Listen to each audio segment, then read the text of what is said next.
আসসালামু আলাইকুম। আজকে চমৎকার একটা লেসন শিখবো। ইউজ শব্দটি আমরা কতভাবে ব্যবহার করতে পারি এবং এর অর্থ কি কি দাঁড়ায় এর বিস্তারিত আজকে আমরা দেখব। So let's get started. আমরা জানি ইউজ মানে ব্যবহার করা, এর হচ্ছে প্রেজেন্ট ফর্ম। সো আমরা এটাকে V1ও বলতে পারি। সাবজেক্টের পর আমরা যদি ইউজ শব্দটি ব্যবহার করি তার অর্থ হচ্ছে ব্যবহার করা। সো আমি একটি নতুন ফোন ব্যবহার করি, তাহলে কি বলবো? I use a new phone. I use a new phone. আমি একটি নতুন ফোন ব্যবহার করি। তাহলে ইউজের অর্থ এখানে কি? ব্যবহার করা। দেন ইউজের ফার্স্ট ফর্ম হচ্ছে ইউজড, যেটাকে আমরা V2 বলতে পারি। ইউজডের অর্থ হচ্ছে আপনি কোনো কিছু ব্যবহার করতেন, অতীতের কথা। সো সাবজেক্টের পর আমরা V2 হিসেবে ব্যবহার করলে ইউজড হলো ব্যবহার করেছিলাম। তাহলে উদাহরণ যদি দেই, আমি একটি দামি ফোন ব্যবহার করেছিলাম। ওকে, I used V2. I used an expensive phone.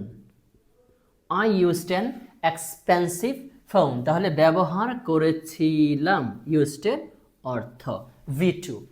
ওকে, এবার আসি একটু ভিন্ন ব্যবহারে। এখানে লিখেছি used to. used to হচ্ছে একটা ফ্রেজ। ফ্রেজ কি? ফ্রেজ হলো দুই বা ততোধিক শব্দ একসাথে মিলিত হয়ে একটা ভিন্ন মিনিং দেওয়া। সো এখানে used to হচ্ছে অতীতের অভ্যাস বোঝাতে আমরা used to ব্যবহার করব। আর used to এর পরে ভার্বের বেস ফর্ম বসবে, V1 হবে।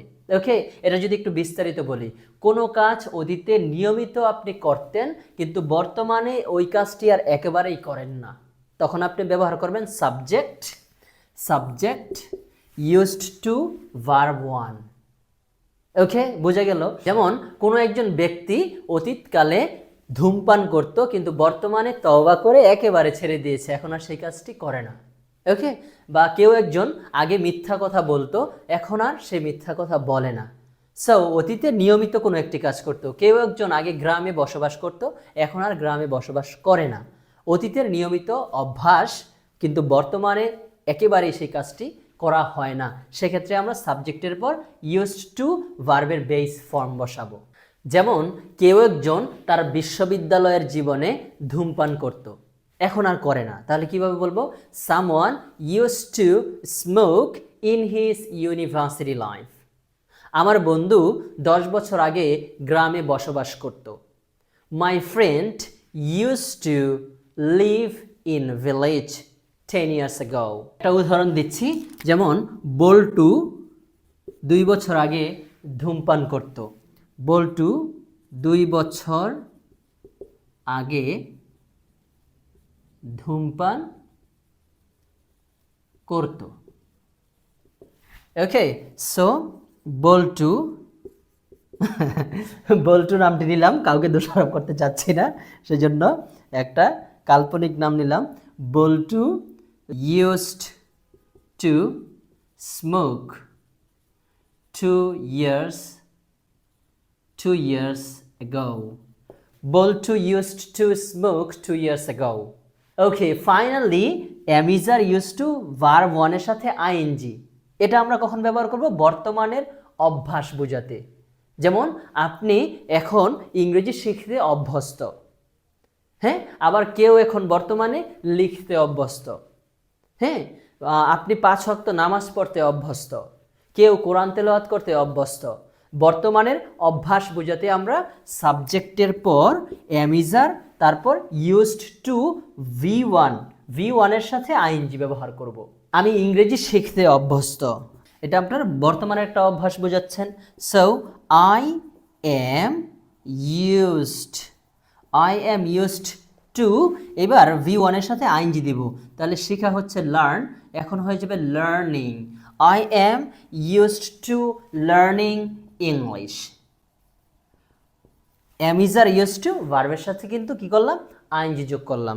সো অতীতের নিয়মিত অভ্যাস কিন্তু বর্তমানে করা হয় না, সাবজেক্ট ইউজড টু ভার্বের base form I used to swim in the river আমি নদীতে সাঁতার কাটতে অভ্যস্ত ছিলাম এখন আর সাঁতার কাটি না এটা বোঝানো হলো আর যদি বর্তমানে আপনি অভ্যস্ত হন সেক্ষেত্রে বলবেন I am used two swimming in the river তাহলে এখনকার অভ্যাস বুঝাচ্ছেন আমি নদীতে সাঁতার কাটতে অভ্যস্ত এটা হচ্ছে বর্তমানের অভ্যাস ওকে আশা করি আপনাদের এই দ্বিধাদ্বন্দ্ব দূর হয়েছে ফাইনালি আর একটা ওয়ার্ড বলছি সেটা হচ্ছে ইউজড এই ইউজড হলো একটা adjective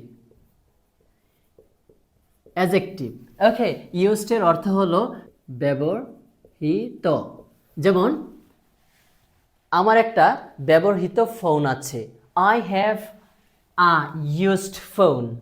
I have a used phone.